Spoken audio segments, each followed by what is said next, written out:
está de pé, cuide para que não caia.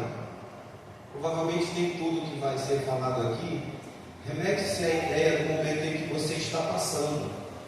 Mas olhe para o que vai ser dito aqui como uma prevenção para evitar que você passe por determinadas situações. Eu estava ali até refletindo com o Senhor a respeito daquilo que era para ser tratado nessa noite.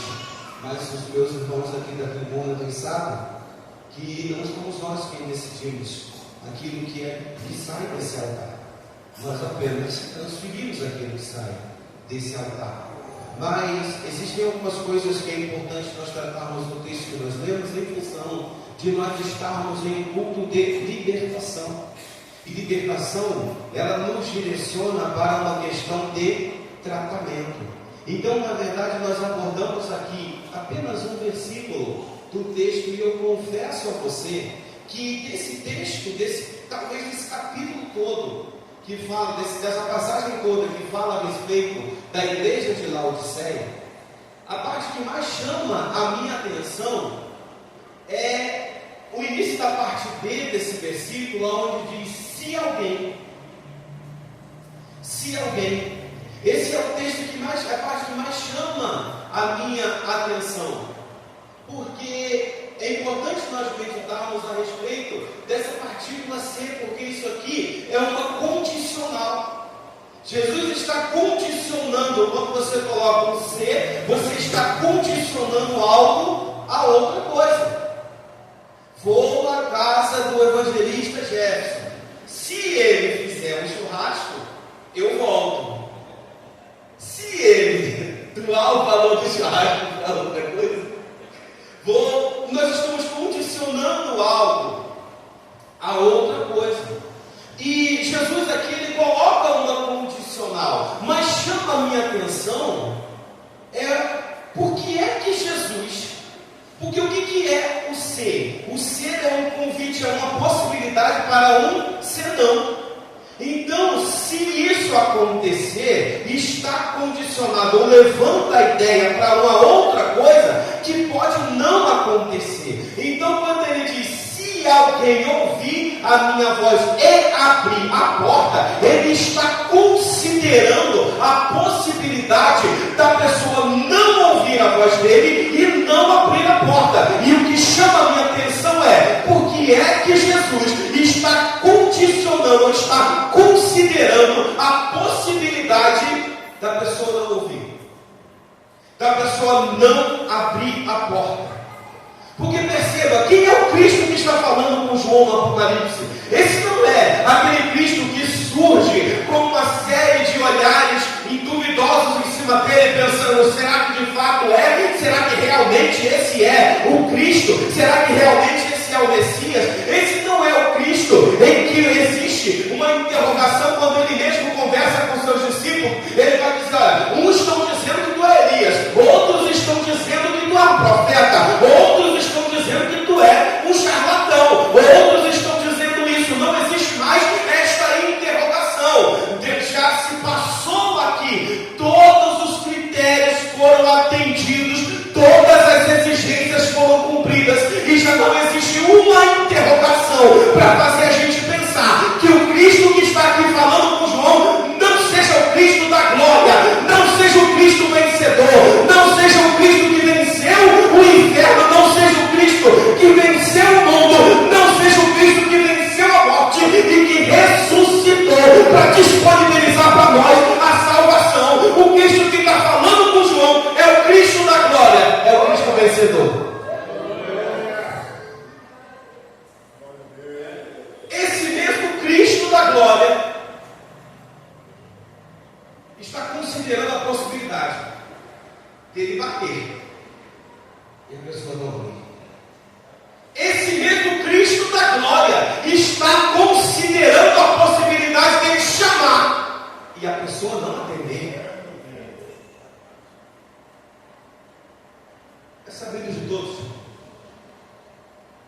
que o Evangelho ele tem um período que os próprios apóstolos eles vão chamar de período de paz. período histórico que está alocado ali, depois da conversão de Paulo e antes do início da perseguição de Nero. Paulo se converte no ano 29 depois de Cristo. Nero inicia a sua perseguição à igreja no ano 64 depois de Cristo. Dentro desse período, 35 anos, em que as pessoas que perseguem o Evangelho, elas não têm autoridade para decretar a morte. Elas poderiam levantar e inflamar a população, elas poderiam criar um tumulto, tanto que por várias vezes, quando você vê o livro de Atos, você vê os apóstolos sendo levados até a presença das autoridades, e as autoridades elas não têm nada a ver com isso, não vou me meter nessa história. Várias e várias vezes você vê pessoas sendo ligadas à igreja, sendo levadas à presença das autoridades. Por quê? Porque quem perseguia a igreja nesse momento não tinha autoridade para decretar a morte. Era um momento de crescimento para a igreja. Por quê? Porque quem perseguia a igreja era a própria igreja. Só existia aqui fogo amigo, não existia ataque do mundo, era a própria igreja que perseguia a igreja, e os apóstolos, talvez cientes disso, eles mergulharam na pregação do Evangelho, tanto que o livro de Atos vai dizer que eles pregavam de dia, pregavam de noite, pregavam em casa, pregavam na rua, pregavam não só todo dia, mas pregavam toda hora, e a partir daí o Evangelho cresceu, ganhou o mundo, e no ano 64 começa a perseguição de Nero, que vai acabar com todo o colégio apostólico de Cristo e vai manter vivo apenas o apóstolo João. Passa o governo de Nero, perseguição. Passa o governo de Vespasiano, perseguição. Passa o governo de Tito, perseguição. Passa o governo de Domiciano, perseguição. Mas a perseguição de Domiciano, ela vem carimbada, ela vem recheada, ela vem com uma cereja, como nós costumamos brincar. Por quê? Porque a exigência de Domiciano era uma exigência diferente que tinha seguido até aqui. Toda a perseguição até aqui girava em torno de que o imperador exigia que o povo adorasse ao Deus do imperador. Então, se eu sou imperador, você vai adorar ao mesmo Deus que eu. O sumo das perseguições eram voltadas exatamente por essa razão. Quando Domiciano assume o governo, Domiciano vem com uma proposta diferente. Eu não quero ser respeitado como um imperador, eu não quero ser aclamado como um general do exército. O que eu quero para a minha vida é ser adorado como um Deus. E Domiciano vai trazer para si, vai ser o primeiro imperador a trazer para si o título de Deus e o título de Senhor. Nessa hora, João está lá em Éfeso, pastoreando a igreja e tocando a sua vida tranquilamente, levando o evangelho tranquilamente, até que Domiciano se levanta e diz: aonde o imperador passar, todo mundo tem que se curvar em adoração ao imperador. Domiciano vai passar em Éfeso, todo mundo se curva, mas tem um certo senhor que não se curva. Tem um certo senhor que não se curva. As pessoas vão enquadrar ele e falar: João, você não entendeu não? Se o imperador passar, você tem que se curvar em adoração. João vai dizer: a informação foi simples, a informação foi fácil, eu entendi tudo que disseram sim, eu processei tudo que disseram sim, mas o meu problema é que esse joelho aqui só se dobra diante do Deus Todo-Poderoso, Criador dos céus e da terra. Esse joelho aqui só se dobra diante do Cristo vivo, o Cristo Salvador, o Cristo da glória. Domiciano ameaça jogar João num caldeirão de azeite quente. João olha e diz: é isso que Deus quer para a minha vida? Então eu também quero. Domiciano joga João em praça pública, dentro de um caldeirão de azeite quente. A gente já conhece essa brincadeira, que diz que o azeite que estava por dentro de João era mais quente do que o azeite que estava por fora. E João sai ileso daquele caldeirão. E agora? O cara, se ele queria ser adorado como um Deus, vai fritar um crente e não consegue. Um crente que só ele não consegue. Diante da impossibilidade de matar João, Domiciano resolve então silenciar João.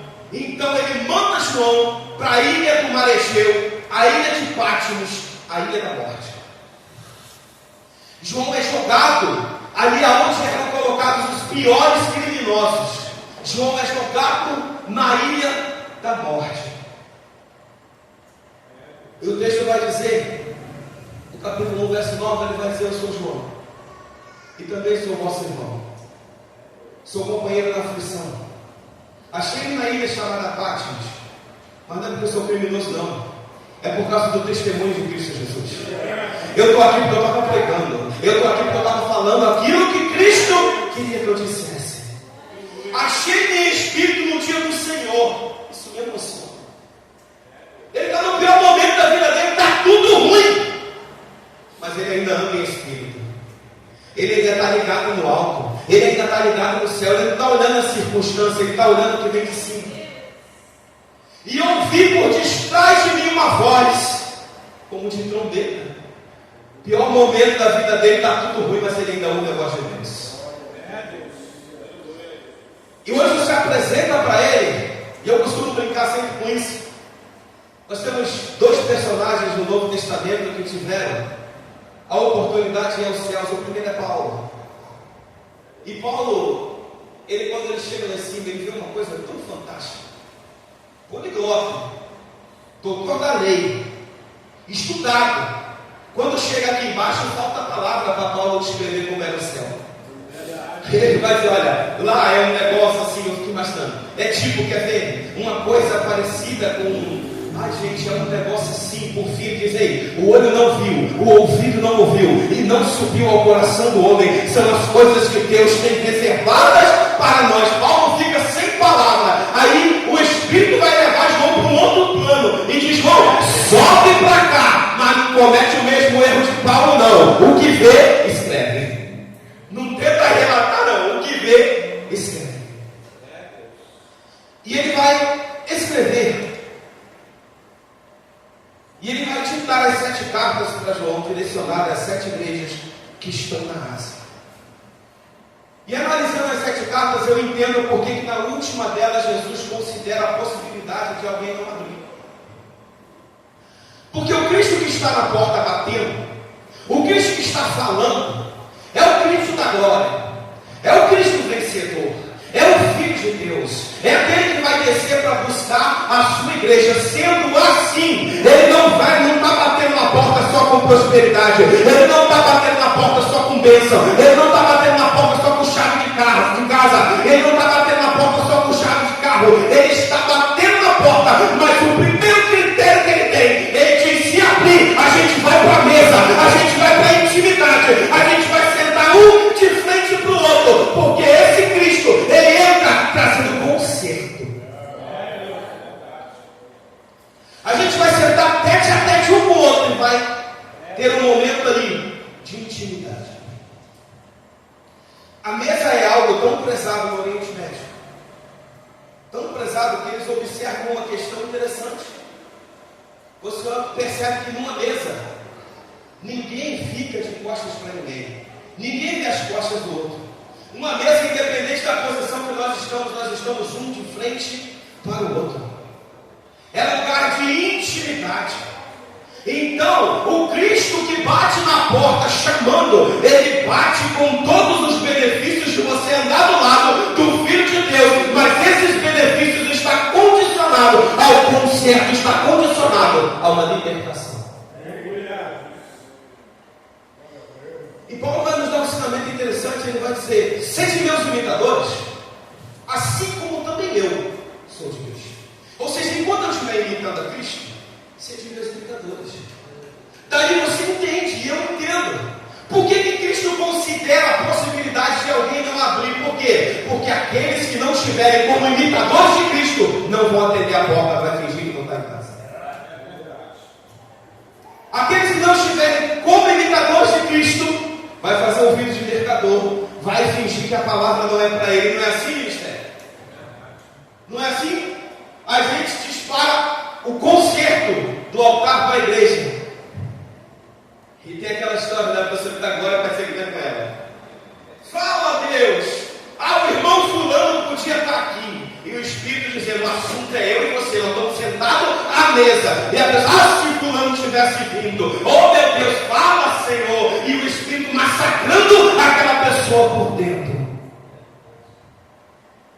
E aí eu fico observando o Cristo que vai tratar dessas 7 igrejas, o exemplo desse Cristo, porque é de exemplo que nós somos formados. Você é o histórico que você viu no seu entorno enquanto você cresceu. E olhando o exemplo de Cristo, tem algumas coisas aqui que me fascinam, e é claro que eu corro sério risco de esbarrar entre a relação do Cristo da glória e o ser humano comum, o Cristo humano. Existe essa possibilidade sim, mas eu vejo algo tão intenso aqui, nesse tratamento de Jesus com a igreja, que se nós aprendermos a aplicar isso na nossa vida, nós vamos estar muito tranquilos para abrir a porta quando ele bater, ou para ouvir a voz quando ele fala. A primeira coisa que eu acho interessante aqui, mesmo gente, olha, eu entendo que é o Cristo da glória, onipresente, onisciente, onipotente, esse Cristo aqui, é aquele que lá em Atos 2 ele vai subir aos céus e vai deixar uma informação para nós. Todo o poder me foi dado no céu e na terra. É dono de todo o poder. Mesmo assim, ele tem uma preocupação. Ele não marca Moisés com todas as igrejas ao mesmo tempo. Ele não combina com todo mundo ao mesmo tempo. Porque o imitador de Cristo tem esse problema. Quando ele fala que vai fazer, ele faz. Imitador de Cristo, quando ele promete, ele cumpre. Quando ele se compromete, ele aparece. Imitador de Cristo, quando ele se compromete ou se envolve com algo, ele entende que a palavra dele, muito mais do que um peso na terra, tem um peso no céu. E aí você vê Éfeso vai receber uma carta onde ela recebe elogios e recebe também críticas. E Jesus vai dizer para Éfeso, no capítulo 2, versículo da carta: olha, eu breve virei. João, avisa para Éfeso que daqui a pouco eu estou chegando lá. Eu breve virei.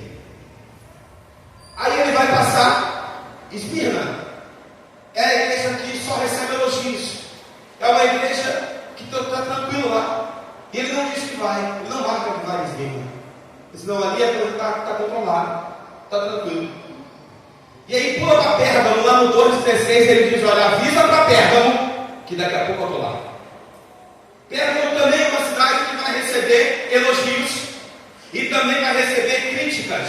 A coisa lá está 50%, está balançando. Ele vai dizer: olha, avisa para Pérgamo que daqui a pouco eu estou lá. Breve virei, eu estou chegando. Ele chega para Tiatira.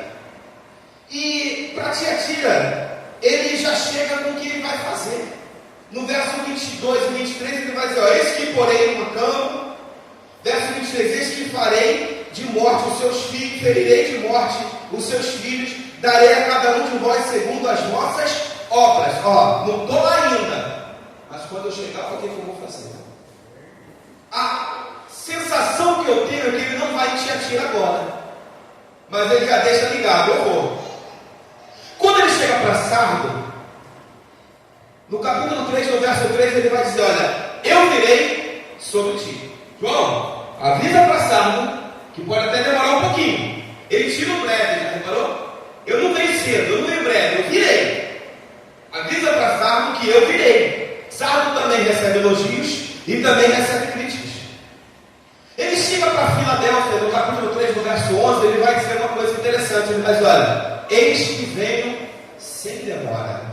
E olha como isso aqui é fantástico. Filadélfia, junto com Esmirna, é uma das duas igrejas, formam as duas igrejas que não recebem críticas de Jesus, elas só recebem elogio. Agora, em Esmirna ele não marca de ir. Agora, em Filadélfia ele diz: eu vou e vou sem demora. Sabe por quê? Porque a igreja de Filadélfia se manteve fiel, se manteve firme, mas está sendo atacada, está sendo alvejada pelo inferno. Daqui a pouco a igreja vai perder a força, daqui a pouco a igreja não vai mais conseguir ficar de pé, e ele vai dizer: olha, fica tranquilo que eu estou chegando. Breve eu estou aí. Cedo vem. Aliás, virei sem demora. E aí ele chega em Laodiceia. Laodiceia é a pior das 7 igrejas da Ásia. É a única que não recebe de Jesus nenhum elogio. A igreja de Laodiceia, ela só recebe crítica. Ela só recebe apontamento. E são críticas das piores maneiras possíveis. Jesus é incisivo em colocar os defeitos e as deficiências da igreja de Laodiceia. Mas eu acho isso aqui fantástico. Fantástico. Porque tem gente que nos converte que, mas eu sou muito problemático. Mas eu bebo, eu fumo, eu bato na minha esposa, eu uso droga. Mas eu isso, eu aquilo. E a gente tem que se lembrar sempre que se tem uma coisa que Deus ama, uma coisa que Jesus gosta, é de problema. Problema para Jesus, quanto mais perto, melhor. A igreja pior, que está com mais problema, Jesus talvez poderia dizer, lá não vou passar nem perto, dá muita dor de cabeça. Aquilo ali não são fiéis, não oram, não buscam, só traz problema, só traz confusão. Eu vou lá nada. Pelo contrário, João avisa para Laodiceia que eu não estou chegando, que eu não breve virei, que eu não vou demorar. Não fala que eu chego cedo ou chego tarde. Avisa para Laodiceia que eu estou na porta. Para mais problemática eu estou na porta. Para mais problemática eu já cheguei. As outras vão esperar, mas a que está dando mais problema, eu estou na porta e estou batendo. Se alguém abrir, eu entrarei. A gente vai sentar na mesa e vai resolver um problema. As outras ainda conseguem esperar. Perceba que mesmo sendo Cristo da glória, Ele não marca com todas ao mesmo tempo. Ele valoriza a sua palavra. Ele diz, olha, é por ceia, viu? Vai ser atendido na ordem. Laodiceia eu estou quase perdendo. Já estou na porta. Filadélfia não está aguentando. Essa eu vou cedo. E as outras dentro da ordem que podem esperar. Pode segurar o ano um pouco. É por ceia. É na ordem. Uma segunda questão que chama muito a minha atenção aqui. Eu não vou mentir para você. Não é pela questão de público, tá? Não é pela questão de público, não. Mas como eu queria que tivéssemos em mais pessoas, em um número maior de pessoas aqui.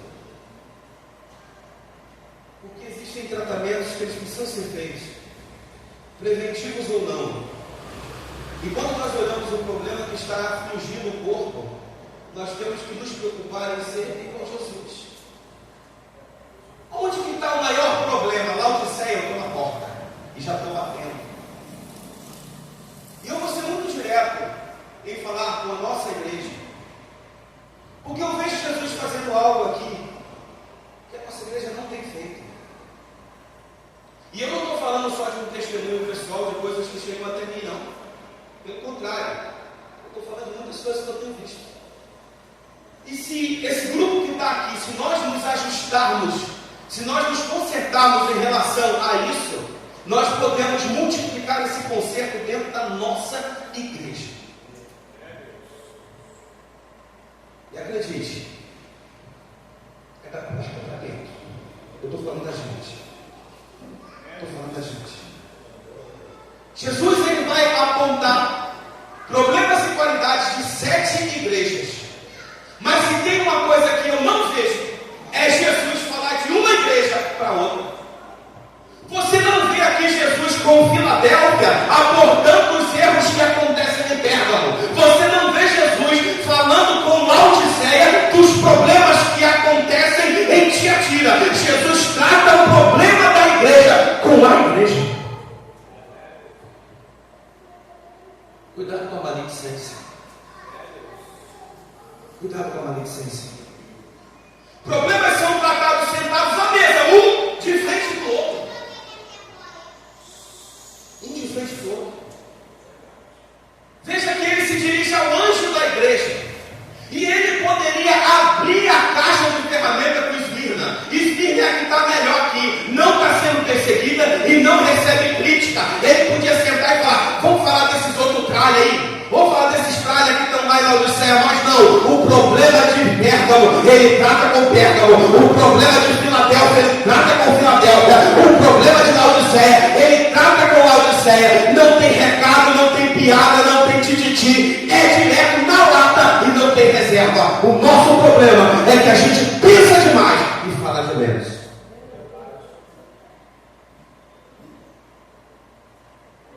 Pensa, fala, chama, conversa. Seja um imitador de Cristo, mas não fale de A para B. Por isso que eu tive a preocupação de dizer que talvez seja só preventivo. Talvez seja só preventivo. Mas, olhando a postura do nosso Jesus, ele não fala de A para B. Ele não tem reservas, tá? Perceba que Jesus, quando ele se dirige aos fariseus, ele chama os fariseus de raça de víbora. Ele chama os fariseus de sepulcro caiado. Ele chama os fariseus de hipócrita. Mas ele fala isso para os fariseus. Ele não vai lá no meio dos saduceus falar mal deles, não. Ele fala na lata dos fariseus.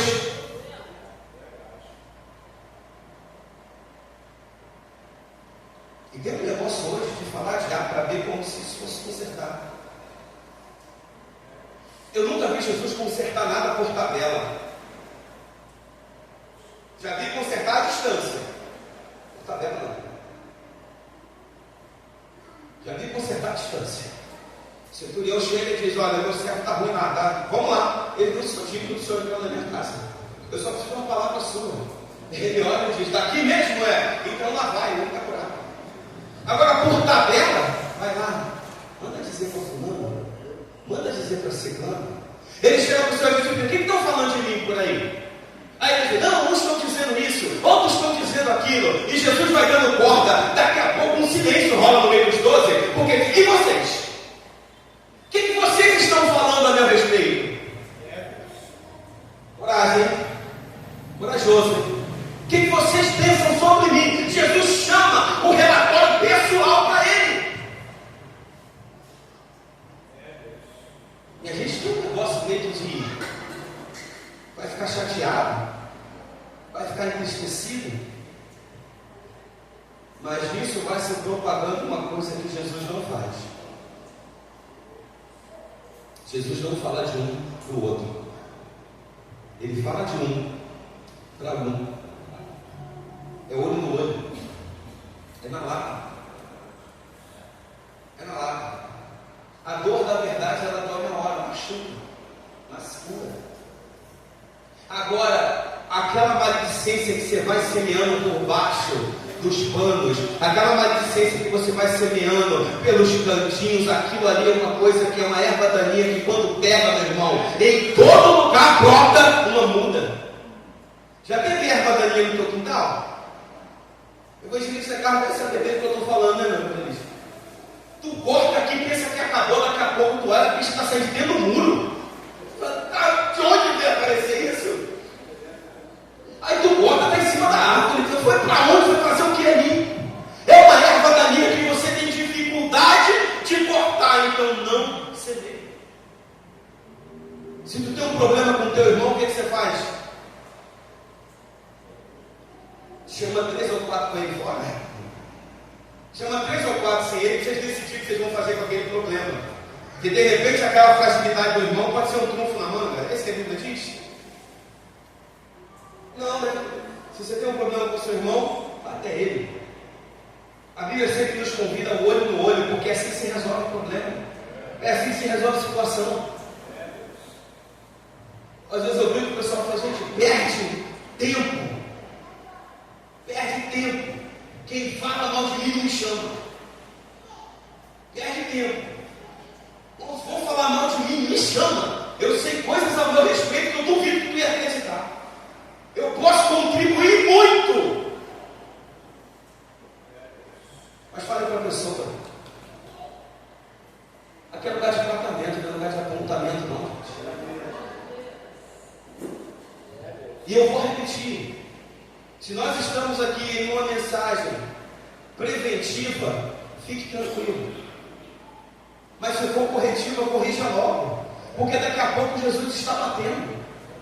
Daqui a pouco Ele está chamando. E já imaginou você não poder abrir a sua porta para receber ele dentro da sua casa por causa da pessoa que você é? Porque, irmãos, uma coisa é você perder Jesus, é você perder a sua salvação por causa da escolha que você fez. Outra coisa é você perder a sua salvação por causa da pessoa que você é. A pessoa que você é tratável. A pessoa que você é dá para consertar. Olha o que Jesus diz para Laodiceia. Jesus, Laodiceia é a prova máxima, depois de mim, que Jesus não dispensa ninguém. Porque olha o relato dessa igreja. Vocês dizem que são ricos, que são abastados e que não precisam de nada. Se a Ásia Menor fosse a zona sul do Rio, Laodiceia seria o Alto Leblon. É a cidade dos ricos, é a cidade dos endinheirados. Tanto que um terremoto destrói a Ásia Menor, e de todas as cidades, Laodiceia é a única que não aceita ajuda do império. Não, a gente se conserta com a gente mesmo, a gente se reergue com o nosso próprio recurso, a gente não precisa de ajuda não, nós não precisamos de nada, nós não precisamos de ninguém. Jesus chega para essa igreja e diz: você nem sabe que tu é infeliz, miserável, pobre, cego e nu. Vocês não sabem o quanto vocês são ruins. Vocês não sabem o quanto vocês precisam de ajuste, o quanto vocês precisam de melhora, o quanto vocês precisam se ajustar, se acertar, se consertar. Mas fica tranquilo, que eu estou na porta e estou batendo. Estou na porta, é só abrir. A gente entra. Laodiceia é a prova máxima de que Jesus não dispensa ninguém. Se alguém abrir, eu entro, cearei com ele, e ele comigo. Ou seja, nós vamos ter um momento de comunhão, um momento de ajuste, um momento de acerto. Mas o 21 ele diz: ao que vencer, lhe considerei que assente comigo no meu trono, assim como eu venci e me assentei com meu Pai no seu trono.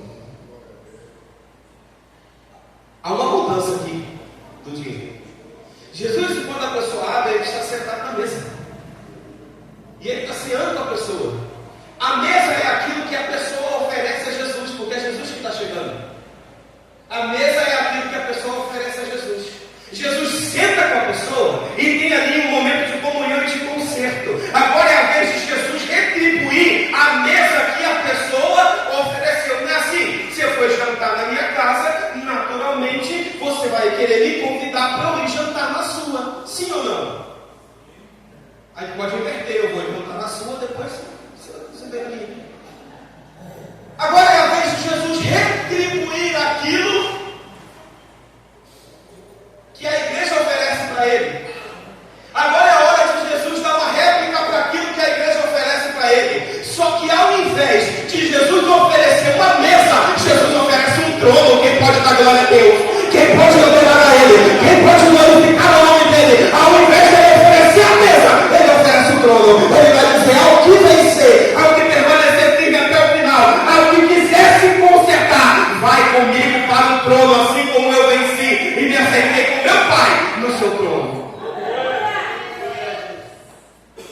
Se você, resumindo a carta de Laodiceia, se você me der a intimidade da mesa, eu dou a você a publicidade do trono. Se você me der a intimidade na mesa onde a gente se conserta, eu te dou a intimidade do trono, aonde a gente expõe para todo mundo que nós chegamos até o final e que nós vencemos. E por que é tão importante essa preocupação que nós temos que ter no autotratamento?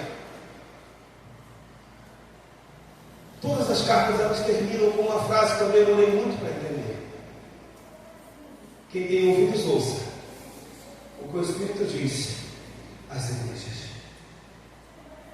Eu demorei muito para entender a quantidade de responsabilidade que essa frase joga em cima de nós. O quanto essa frase existe de nós. Porque primeiro vai dizer a quem é interessado essa carta, a mensagem, perdão, a quem é interessado a mensagem. Ele vai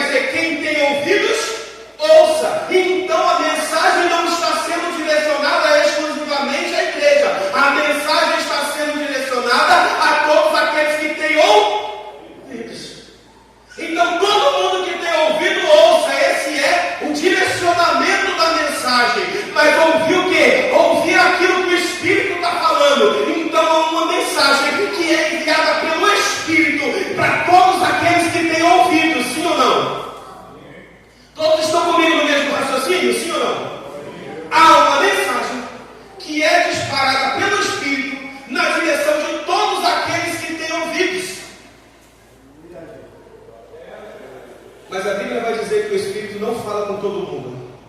A Bíblia vai dizer que o Espírito fala com a igreja.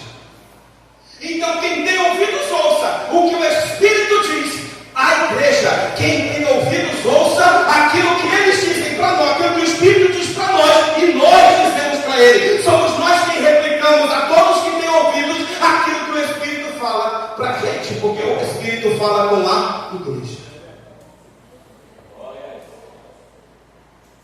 E se o Espírito trouxer uma palavra de conserto? Como você entrega essa palavra para o teu vizinho? Se o teu vizinho briga com a esposa dele e sai no tapa, tu pode pular o muro para ir lá separar? Ou corre o risco dele dizer assim, olha, eu só estou fazendo com a minha igual você faz com a sua?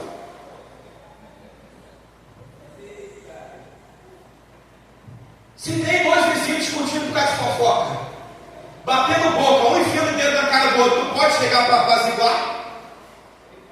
Ou corre o risco do vizinho olhar e dizer, mas foi você que falou. É por isso que a gente está nesse problema aqui. Quem tem ouvidos ouça o que o Espírito diz à igreja. E quem é igreja cuide da seriedade daquilo que é igreja, que é ser igreja. Cuide da seriedade daquilo que é ser igreja. Porque o Espírito fala com a igreja. A igreja fala com o mundo e o mundo responde à igreja. Qual é o problema que você precisa ser tratado na sua vida? Esse é exatamente o problema que você não pode apaziguar lá fora, porque as pessoas podem olhar para você e dizer, nós somos iguais. Nós somos iguais. Cuidado, irmão, para você não ser mais parecido com a terra do que com o sal da terra. Cuidado para você não ser mais parecido com o mundo do que com a luz do mundo. E eu sempre digo aqui, porque alguns mentes talvez estejam figurando isso. Problema toda igreja tem. Não. A igreja é uma instituição criada por Deus, ela é perfeita. As pessoas que estão dentro da igreja têm problema? Tem. Mas alguns não deveriam ter. Eu não aceito a ideia de que disse-me-disse toda a igreja tem, fofoca toda a igreja tem, discussão toda a igreja tem, briga toda a igreja tem. Eu sei que tem, mas não deveria ter. Nós não podemos aceitar conviver com esse tipo de coisa. Imagina se a gente chega lá fora para evangelizar alguém e a pessoa diz, naquela igreja lá que o povo anda saindo na tapa na porta da igreja, que o irmão vai para a rede social falar mal do outro. Não, aqui no mundo é mais fácil. Aqui no mundo, sabe qual a diferença? Aqui no mundo o pessoal fala na cara. Lá não, lá tem um negócio de falar por trás, falar por baixo do pano. Não, naquela igreja lá, eu não vou não. Quem tem ouvidos, ouça o que o Espírito diz às igrejas. E quem é igreja, cuide da seriedade que é ser igreja. Que Deus abençoe os irmãos.